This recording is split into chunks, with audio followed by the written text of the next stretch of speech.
ಸುದೀಪ್ ಅವರ ಒಂದು ನಿರೂಪಣೆ ಬಗ್ಗೆ ಮೆಚ್ಚಲೇಬೇಕು. ಯಾಕಂತೇಳಿದ್ರೆ ಒಂದು ಪೋಸ್ಟ್ ನೋಡಿದ್ರಿ ಕಲರ್ಸ್ ಕನ್ನಡ ಫೇಸ್ಬುಕ್ಕಲ್ಲಿ, ಸುದೀಪ್ ಅವರು ಅನಾರೋಗ್ಯ ಇದ್ರು ಮತ್ತು ಯಾವುದೇ ಒಂದು ಕಷ್ಟ ಸುಖ ಎಲ್ಲಗಳನ್ನು ಜೊತೆಲಿದ್ರು ಅಂತೇಳಿ ಒಂದು ಪೋಸ್ಟ್ ಮಾಡಿ ಅವ್ರಿಗೆ ಥ್ಯಾಂಕ್ ಯು ಹೇಳಿ. ಸೊ ಸುದೀಪ್ ಅವರ ನಿರೂಪಣೆ ಬಗ್ಗೆ ಹೇಳ್ತೀರಾ, ಅವ್ರು ನಿಮ್ಮ ಜೊತೆಲಿ ಈ ಜರ್ನಿ ಹೇಗಿತ್ತು? ಸುದೀಪ್ ಅವರು ಕಲರ್ಸ್ ಕನ್ನಡದ ಬಿಗ್ ಬಾಸ್ ಸೀಸನ್ 4 ಯೂಶ್ವಲಿ ಏನು ಹೊರಗಡೆ ಇರುವ ಅಭಿಪ್ರಾಯ ಏನು ಅಂತ ಹೇಳ್ತೀನಿ. ಅಂದರೆ ಸುದೀಪ್ ಅವರು ಕನ್ನಡದಲ್ಲಿ ಮಾತ್ರ ಸ್ಟಾರ್ ಅಲ್ಲ, ತೆಲುಗಲ್ಲೂ ಸ್ಟಾರು, ತಮಿಳಲ್ಲೂ ಸ್ಟಾರು. ಯಾಕಂದರೆ ತಮಿಳಲ್ಲೂ ಸಿನಿಮಾಗಳನ್ನು ಮಾಡಿದ್ದಾರೆ, ತೆಲುಗಲ್ಲೂ ಮಾಡಿದ್ದಾರೆ, ಕನ್ನಡದಲ್ಲೂ ಮಾಡಿದ್ದಾರೆ, ಅವರು ಹಿಂದಿಯಲ್ಲಿ ಸಿನಿಮಾ ಮಾಡಿದ್ದಾರೆ ಆ್ಯಂಡ್ ಅವರು CCL ಆಡ್ತಾರೆ. ಓಕೆ, ಸೊ ಸುದೀಪ್ ಅವರ ಕನ್ನಡದ ಆಚೆಗಿದೆ. ಬಹುಶಃ ಕನ್ನಡದ ಆಚೆಗೆ ಕೂಡ ಈ ರೀತಿಯಲ್ಲಿ ಕನ್ನಡದ ಒಬ್ಬ ಸ್ಟಾರು ಬೆಳೆದಿರೋ ರೀತಿಯನ್ನು ನೋಡಿ ನಾವೆಲ್ಲ ಹೆಮ್ಮೆ ಪಡುವಂತಹ ಒಬ್ಬ ನಟ ಇದ್ದರೆ ಅವರು ಸುದೀಪ್. ಆ್ಯಂಡ್ ಸುದೀಪ್ ಅವರಿಗೆ ಇರುವ ಒಂದು ದೊಡ್ಡ ಅಡ್ವಾಂಟೇಜ್ ಏನು ಅಂತ ಹೇಳ್ತೀನಿ ನಾನು. ಅಂದರೆ ಅವರು ಒಬ್ಬ ಅತ್ಯುತ್ತಮ ಕಲಾವಿದ. ಅವರ ಕಲಾವಿದರಾಗಿ ಅವರ ಶಕ್ತಿ ಏನು ಅಂತ ಎಲ್ಲರೂ ನೋಡಿದ್ದಾರೆ, ಇಡೀ ಕರ್ನಾಟಕ ನೋಡಿದೆ.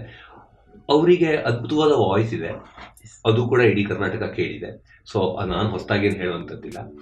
ಅವರಿಗೆ ತುಂಬ ಒಳ್ಳೆಯ ಸಮಯ ಸ್ಫೂರ್ತಿ ಇದೆ. ಯಾಕೆಂದರೆ ನೀವು ಹೇಳಿದ ಕೂಡಲೇ ಅದಕ್ಕೊಂದು ಉತ್ತರ ಕೊಡೋದಕ್ಕೆ ಒಂದು ಸಮಯ ಸ್ಫೂರ್ತಿ ಬೇಕು.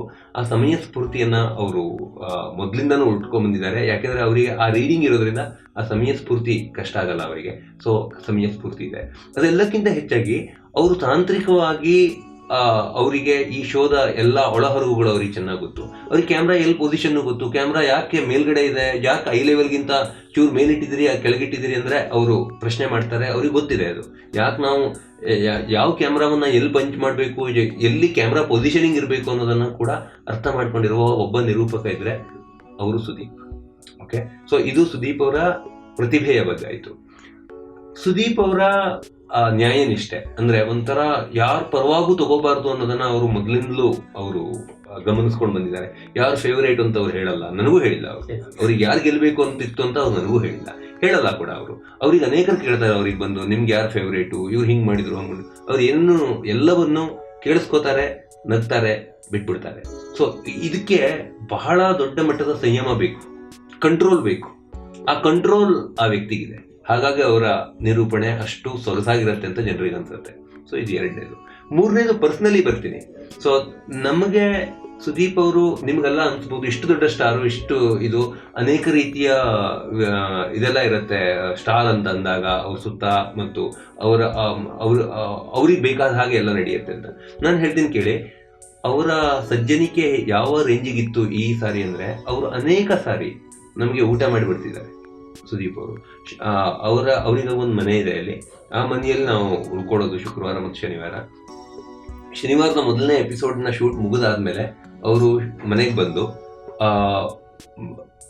ಯಾಕೆಂದರೆ 5 ತಾಸು ಶೂಟ್ ಆಗಿರುತ್ತೆ, 5 ತಾಸಿಂದ ಅವರು ಸ್ಟೇಜ್ ಮೇಲೆ ನಿಂತಿರ್ತಾರೆ, ಇದೆಲ್ಲ ಆಗಿರುತ್ತೆ, ಸುಸ್ತಾಗಿರುತ್ತೆ. ಆದರೆ ಆ ಸುಸ್ತನ್ನು ಪಕ್ಕಕ್ಕಿಟ್ಟು ಅವರು ಅನೇಕ ಸಾರಿ ಬಿರಿಯಾನಿ ಮಾಡಿಬಿಡ್ತಿದ್ದಾರೆ, ಕೇಕ್ ಮಾಡಿ ಅವರು ಡೆಸರ್ಟ್ಗಳಲ್ಲಿ ಎಕ್ಸ್ಪೆರಿಮೆಂಟ್ ಮಾಡ್ತಾರೆ, ಡೆಸರ್ಟ್ಗಳನ್ನು ಅಲ್ಲೇ ಮಾಡಿದ್ದಾರೆ, ಕೆಲವು ಸಾರಿ ಕೇಕ್ಗಳನ್ನು ಮಾಡಿದ್ದಾರೆ, ಕೆಲವು ಸಾರಿ ಬೇರೆ ಬೇರೆ ರೀತಿಯ ತಿನಿಸುಗಳನ್ನು ವೆಜಿಟೇರಿಯನ್, ನಾನ್ ವೆಜಿಟೇರಿಯನ್, ಯಾರಿಗೆ ಯಾವ್ದು ಬೇಕೋ ಕೇಳಿ ಮಾಡಿದ್ದಾರೆ, ಯಾರಿಗೆ ಯಾವುದಿಷ್ಟೋ ಕೇಳ್ಕೊಂಡು ಮಾಡಿದ್ದಾರೆ. ಇದನ್ನು ಒಬ್ಬ ಸೂಪರ್ ಸ್ಟಾರಿಂದ ಯಾರೂ ನಿರೀಕ್ಷೆ ಕೂಡ ಮಾಡೋಕ್ಕೆ ಸಾಧ್ಯ ಇಲ್ಲ. ಆದರೆ ಆ ಎಲ್ಲವನ್ನ ಅವ್ರು ಮಾಡಿ ಯಾಕೆ ಮಾಡಿದ್ರು ಅನ್ನೋದು ಅಂತ ಕೇಳಿದಾಗಲೂ ಅವರಿಗೆ ಅವರು ಆ್ಯಕ್ಚುಲಿ ಒಂದ್ಸಾರಿ ಅವರು ಮನೆಯವರಿಗೂ ಕುಕ್ ಮಾಡಿ ಕಳಿಸಿದ್ರು. ಆ ದಿನ ಕುಕ್ ಮಾಡಿ ಕಳಿಸಿದ ದಿನ ಆ್ಯಕ್ಚುಲಿ 2 ಗಂಟೆ ಆಯಿತು ರಾತ್ರಿ. ಅವರು ಪ್ರತಿಯೊಬ್ಬರಿಗೂ ಅವರೇ ಪ್ಯಾಕ್ ಮಾಡಿದರು, ಪ್ರತಿಯೊಬ್ಬರಿಗೂ ಅವರೇ ನಿಂತ್ಕೊಂಡು ಇದನ್ನು ಕರೆಕ್ಟಾಗಿದೆಯಾ ಈ ಮೆನುಗೆ ಮತ್ತು ನಾನು ಪ್ಯಾಕ್ ಮಾಡಿ ಕಳಿಸ್ತಾ ಇರೋದು ಸರಿ ಇದೆಯಾ ಅನ್ನೋದನ್ನು ನೋಡಿಕೊಂಡ್ರು. ಇದು ಸುದೀಪ್ ಅವರ ನೋಡದೇ ಇರುವ ವ್ಯಕ್ತಿತ್ವ, ಜನ ನೋಡದೇ ಇರುವ ವ್ಯಕ್ತಿತ್ವ. ಆ ನೋಡದೇ ಇರುವ ವ್ಯಕ್ತಿತ್ವವನ್ನು ನಾವು ನೋಡೋಕೆ ಸಿಕ್ಕಿದೆ ಈ ಸಾರಿ. ಸೊ ಆ್ಯಕ್ಚುಲಿ ಅವರು ಅಷ್ಟು ಪ್ರೀತಿಯಿಂದ, ಅಷ್ಟು ವಿಶ್ವಾಸದಿಂದ ಅವರು ನಮ್ಮನ್ನು ನೋಡಿಕೊಂಡ್ರು. ಈ ಇಡೀ ಇದರಲ್ಲಿ ನಾವು ಅವರನ್ನು ನೋಡ್ಕೋಬೇಕಿತ್ತು, ಬಟ್ ಅವರು ನಮ್ಮನ್ನು ನೋಡ್ಕೊಂಡಿದ್ದಾರೆ. ಸೊ ಅದು ಅವರ ಸೌಜನ್ಯಕ್ಕೆ, ಅವರ ದೊಡ್ಡತನಕ್ಕೆ ಸಾಕ್ಷಿ. ಯಾಕೆ ಆ ಪೋಸ್ಟ್ ಬಂತು ಕಲರ್ಸ್ ಕನ್ನಡದಲ್ಲಿ ಅಂತ ಹೇಳ್ತೀನಿ.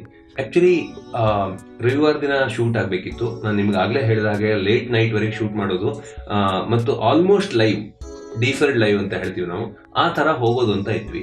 ಸೊ 12 ಗಂಟೆಗೆ ಶೂಟ್ ಶುರು ಮಾಡೋದು ಮೊದಲನೇ. ಯಾಕಂದರೆ 3 ಜನ ಆಲ್ರೆಡಿ ಉಳ್ಕೊಂಡಿದ್ರು, ಕೀರ್ತಿ, ಪ್ರಥಮ್ ಮತ್ತು ರೇಖಾ. ಯಾರು 3ನೇವರಾಗಿದ್ದಾರೋ ಅವರನ್ನು ಹೊರಗಡೆ ಕರ್ಕೊಂಬರೋದು ಅನ್ನೋದು ಇದ್ದಿದ್ದು ವಿಷಯ.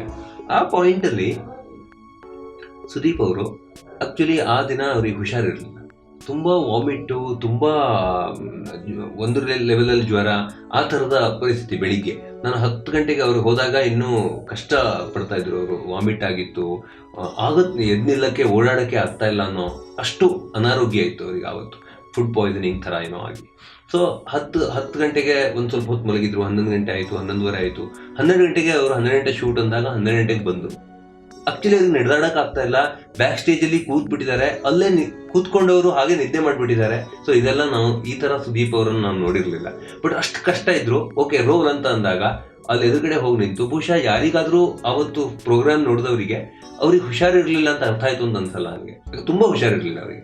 ಆದರೆ ಅವರು ಅದನ್ನು ಯಾವುದನ್ನು ತೋರಿಸ್ಕೊಳ್ಳದೆ, ಕ್ಯಾಮ್ರಾ ಎದುರುಗಡೆ ಬಂದು ನಿಂತಾಗ ಅದು ಯಾವುದನ್ನು ತೋರಿಸ್ಕೊಳ್ಳದೆ ಆರಾಮಾಗಿ ಆ ಪ್ರೋಗ್ರಾಮನ್ನು ನಡೆಸ್ಕೊಟ್ರು. ಮತ್ತು ಅದು ಯಾಕೆ ನಡೆಸ್ಕೊಟ್ರು ಅಂತ ಗೊತ್ತು, ಯಾಕಂದರೆ ಒಂದು ಬಿಗ್ ಬಾಸ್ ಕಾರ್ಯಕ್ರಮದ ಬಗ್ಗೆ ಅವರಿಗಿದ್ದ ಪ್ರೀತಿ, ಎರಡನೇದು ಅದು ಅವರ ಕಮಿಟ್ಮೆಂಟ್. ಆ ಕಾರಣಕ್ಕೆ ಆ ಪೋಸ್ಟನ್ನು ಹಾಕಿದ್ವಿ.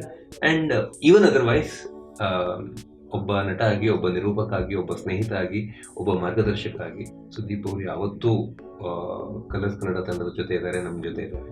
V are really grateful to him. Thank you Sudeep. Thank you sir. Season 4 ಬಗ್ಗೆ ತುಂಬ ಯಶಸ್ವಿಯಾಗಿ ಕಂಪ್ಲೀಟ್ ಆಗಿದೆ. ಸೊ ನೆಕ್ಸ್ಟ್ ಸೀಸನ್ ನಾವು ನಿರೀಕ್ಷೆ ಇಟ್ಕೊಂಡಿರ್ತೀವಿ, ಇನ್ನೂ ಒಂದು ಕಲರ್ಫುಲ್ ಆಗಿ, ಇನ್ನೊಂದು ಥ್ರಿಲ್ಲಿಂಗ್ ಆಗಿ ಕೊಡ್ತೀರಾ ಅಂತೇಳಿ. So all the best sir next ಸೀಸನ್ಗೆ. Thank you so much. Thank you so much for this coverage. Hi, ಎಲ್ಲ ಸ್ಯಾಂಡಲ್ವುಡ್ ಮೂವೀಸ್ ಅಪ್ಡೇಟ್ಸ್ಗೆ ಪ್ಲಸ್ ನನ್ನ ಮೂವೀಸ್ ಅಪ್ಡೇಟ್ಸ್ಗೆ ಪ್ಲೀಸ್ ಎಲ್ಲರೂ ನೋಡ್ತಾ ಇರಿ ಫಿಲ್ಮಿ ಬೀಟ್, ಆ್ಯಂಡ್ ದಯವಿಟ್ಟು ಸಬ್ಸ್ಕ್ರೈಬ್ ಮಾಡಿ.